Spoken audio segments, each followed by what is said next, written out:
Welcome in to this Tuesday edition of the Flagship. I'm your host, Zach Berry. Joining us here is Taila Goodman, new portal acquisition for On3 as she has joined the team. Taila, good morning. Appreciate you joining. How we doing? I'm good. Thanks so much for having me on today. Always excited to talk some Ole Miss with you. Yeah, before we get into Ole Miss, pretty exciting stuff. You join On3, and then the official launch of On3 Her. College basketball in the women's space has just, I feel like in the last 2-3 years has really boomed. There's so much more interest. The WNBA is a ton of fun now with all the superstars from college going there. What's been your kind of take, and how has just the initial launch of On3 Her been?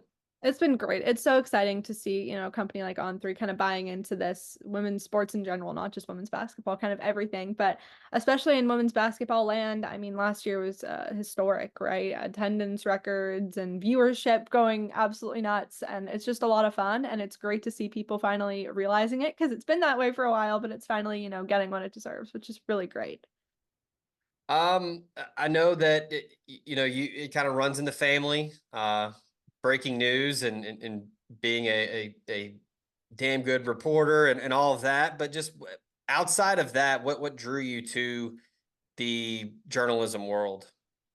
I honestly stayed away from it for as long as I could and then got the bug during COVID as much as, my dad didn't want me to do. He was like, "No, don't do it. It's a bad lifestyle, whatever." But he couldn't stop me, and now he's, the most supportive he could be. But I think, being cooped up in COVID really got me into it. I started doing just like Instagram live interviews. Like it was super fun. And then chose Indiana, where I'm heading into my junior year next year, and got put on the women's basketball beat immediately. And it was the best, lucky thing that's ever happened to me. Seriously, it, determined my future. And I had a great team to follow at Indiana. And obviously the national landscape is even more fun. So Speaking of the national landscape, let's get into Ole Miss. Coach Yo arrives 2018, 2019, couple years just trying to build a brand, an identity, and recruit.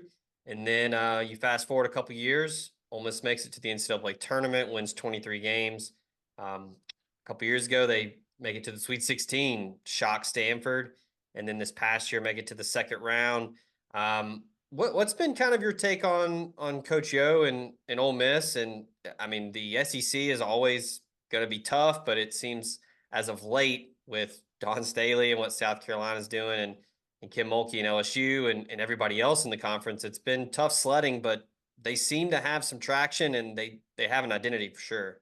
yeah, no, I love what Coach Yo is doing over at Ole Miss. I've been, really impressed with not only what's happened, on the court, but especially what she's been able to do off the court with how open and honest she is with fans about just the process of everything. I sat on like a Twitter live that she did for I think over an hour in an airport and just listened. And it's just you hear these nuggets that you don't get from other coaches, right? There aren't many that are that open with their process, their Right. struggles, what they're going through, and just I think that one in particular was about the portal and just how you deal with it.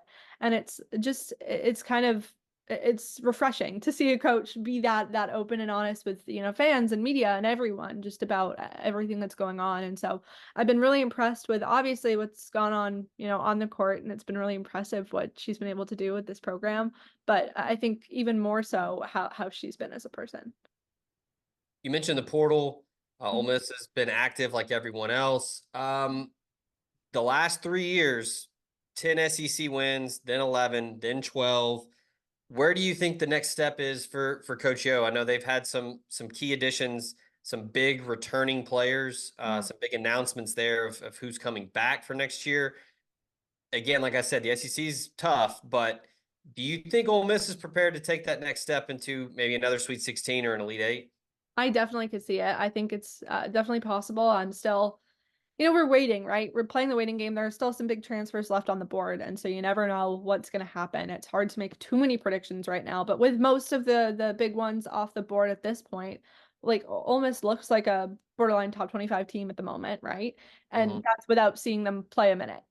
So I'm intrigued to see how KK Deans will fit back in with this team after the injury. She was someone that I had really hoped to watch more last year before that injury, and so I think she'll hopefully be a big part of what this team is able to do. And you mentioned it, the three portal additions I think were really big time and pretty, targeted to the needs of what Coach Yo wanted to get.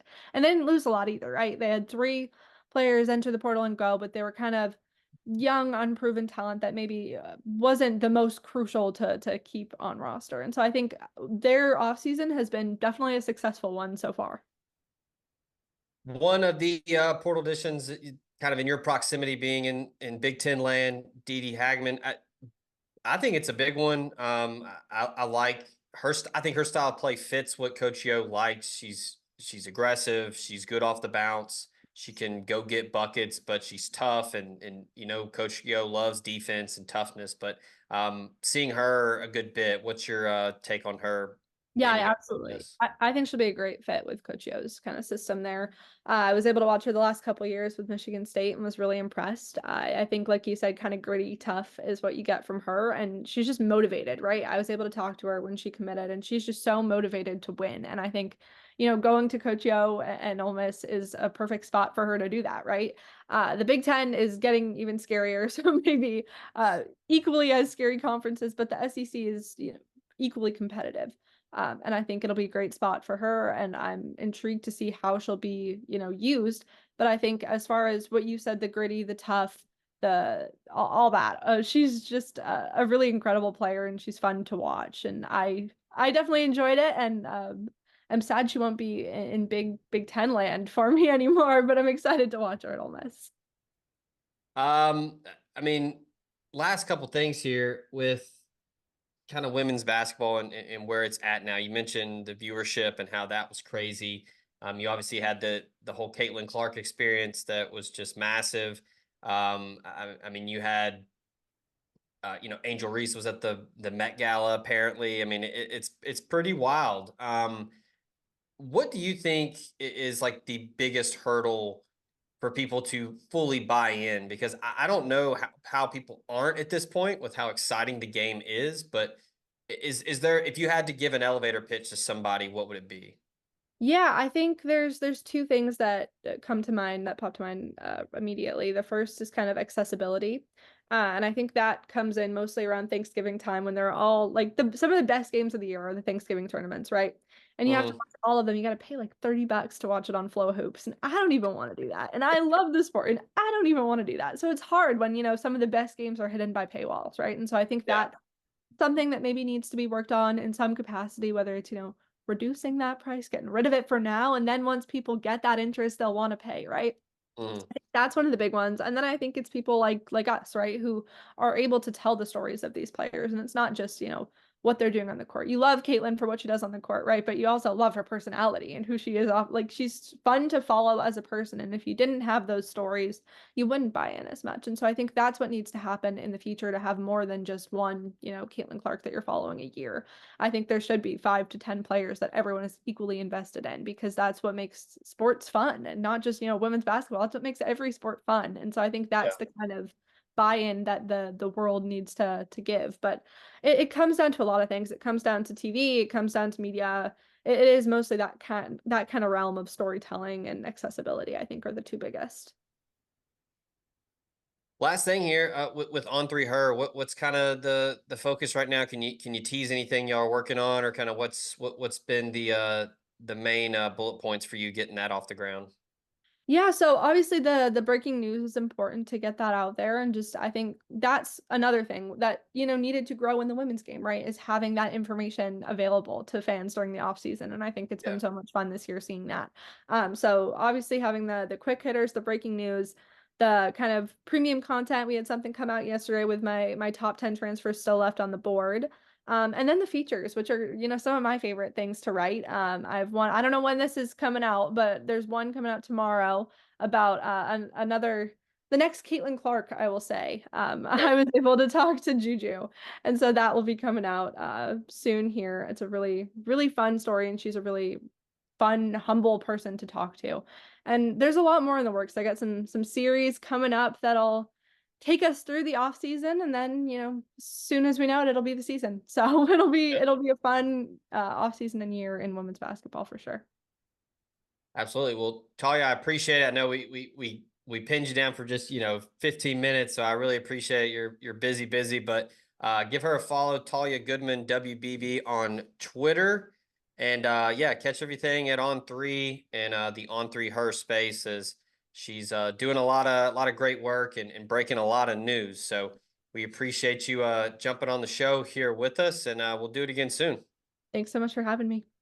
Absolutely. Real quick before we go, I do want to remind you, show brought to you by College Corner. You still got a couple days left to join the raffle for a signed Lane Kiffin football. All you got to do, go to College Corner in Oxford, make a purchase of any kind, and leave a tip of any kind that will go straight to the Grove Collective to help benefit the Ole Miss athletes. And once you do that, you're entered in for a chance to win that signed Lane Kiffin football. So for Talia over there, I'm Zach. This has been the Flagship. Appreciate y'all tuning in as always. And until next time, we out of here.